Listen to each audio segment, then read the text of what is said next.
শিরক বিদআত বন্ধ করার জন্য, আমাদের এই বাংলাদেশ থেকে মাজারকে উৎখাত করার জন্য, এই বাংলাদেশের জমিন থেকে মাজার ভণ্ড পীর আস্তানা ভেঙে চুরমার করার জন্য যদি কওমি আকলে হক উলামায়ে কেরাম ডাক দেয়, কারা কারা প্রস্তুত আছেন? দুই হাত উঠে আল্লাহর দেখাও।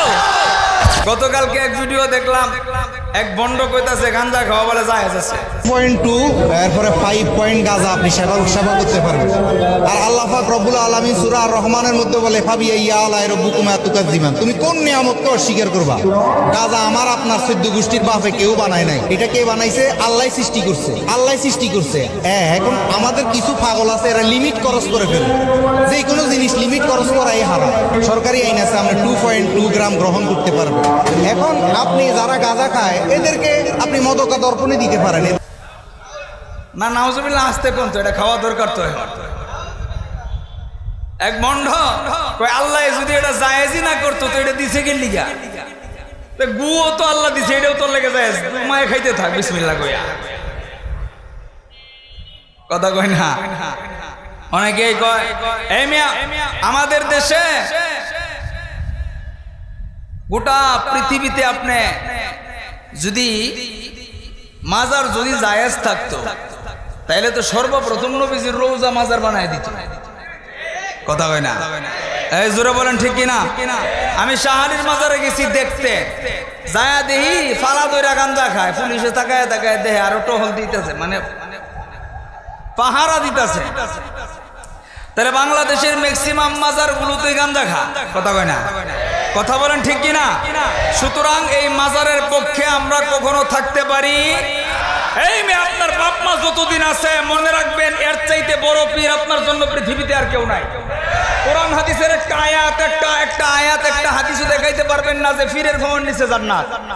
কোরআনের একটা আয়াত একটা হাদিস দেখাইতে পারবেন না নেতার ভবন নিচে জান্নাত, এমপির ভবন নিচে জান্নাত, মন্ত্রীর ভবন নিচে জান্নাত, টাকাওয়ালার ভবন নিচে জান্নাত। এরকম কোন কোরআনের আয়াতও নাই, হাদিসও নাই। কিন্তু আল জান্নাতু তাহতা কদামিল উম্মাহাত, মায়ের পায়ের নিচে সন্তানের জান্নাত। জোরে কোন সুবহানাল্লাহ। তাহলে সুতরাং বাপ মা যতদিন আছে এর চাইতে বড় আপন দোয়ার ভান্ডার আমাদের জন্য পৃথিবীতে আর কোথাও নাই। তাইলে দোয়া চাইবো বাবার কাছে না মার কাছে? জোরে বলেন, দোয়া চাইবো বাবার কাছে না মা বাবার কাছে? ভণ্ড পীরের মাজারে যাব? বরঞ্চ আজকে আমাদের বাংলাদেশের 95% মাজারে গাঞ্জা খাওয়ার আস্তানা হয়ে গেছে। কথা বলেন ঠিক কিনা? সুতরাং আমাদের বাংলাদেশে কোনো মাজার থাকবে?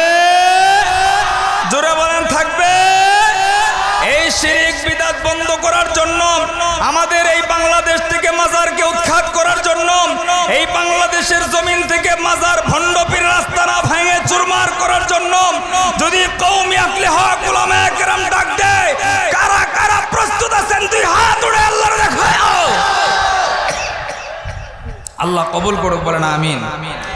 ইমানে জোর আছে, আবার ফিটানি দেখলে আবার দৌড় দিয়ে না উল্টিয়া দেখবেন। আন্দোলনে গেছে, যে ঠাস করে একটা শব্দ হয়েছে, খালি দেখবেন মানুষ নাই, স্যান্ডেল ভরে রয়েছে। কি পরিমাণ! আবার দেখবেন স্লোগান কি মারে, জিহাদ জিহাদ জিহাদ চায়, জিহাদ করে মরবার চাই, কতক্ষণ পরে হ্যাঁ নাই, স্যান্ডেল ভরে রয়েছে। এরম জিহাদ করি না, আছে না নাই? আল্লাহ হেফাজত করুক, বলে না আমিন। আর একটা জবান খুলে বলে না আমিন। তাইলে বাপ মার খেদমতের প্রয়োজন আছে না নাই?